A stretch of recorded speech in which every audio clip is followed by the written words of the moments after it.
श्री जी कह रही है श्याम सुंदर कहाँ हो, रात हो रही अंधेरा। ठाकुर जी इतने में हंस गए तो दांत अच्छा जे खड़े आओ बैठे। किशोरी जी के मन में क्षोभ है। ठाकुर जी को बड़ी शर्म भी आ रही है, क्यों मैं इतना कारो काई क्यों कि अमावस्या पे दुखी ना हूं। तो किशोरी जी को एक प्रेम में स्वभाव होता है ना कि जब प्रेमी को संकोच होता है तो दूसरा प्रेमी उसको सहज करता है कि तुम संकोच मत करो, इतना कोई बड़ी बात थोड़ी।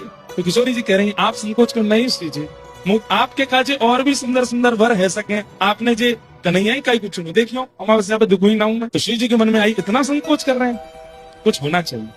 तो श्री जी तो विचार करती है, तुरंत सब कुछ प्रकट हो जाता है। इतने में असंख्य जुगनू उड़ते हुए आ गए। जुगनुओं में डिम डिम डिम डिम एक प्रकाश होता है और सब जुगनुओं का झुंड आकर के श्री जी के सामने बैठ गया। श्री जी ने इतने में विचार किया आओ श्याम सुंदर आपको श्रृंगार करो, और दिन तो तिलक से, चंदन से, मोतिन से, आभूषण से श्रृंगार, आज आओ।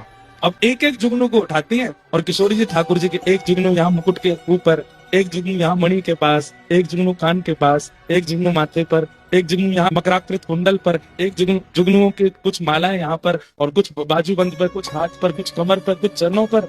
जैसे ही जुगनुओं पे श्रृंगार किया ठाकुर जी मंदम मंदम श्याम सुंदर ऐसे मधुर लग रहे हैं। पीली पीली डिम डिम वो जुगनुओं की प्रकाश से इतने आनंदित हो रहे हैं। किशोरी जी इस रूप को देख करके बलैया ले रही हैं। तभी चंद्रमा ने विचार किया अरे अमावस्या तू कितनी निर्दयी हो, तू ठाकुर जी के और श्री जी के सुख के लिए प्रकट ना हो सके, तू पूर्णिमा को ना ला सके। तभी चिंतन देखिए अमावस्या तो नहीं बदल सकती। तभी क्या हुआ, किशोरी जी ने ठाकुर जी की भुजा अपने कंधा पर रखी, अपने भुजा ठाकुर जी कंधा पे।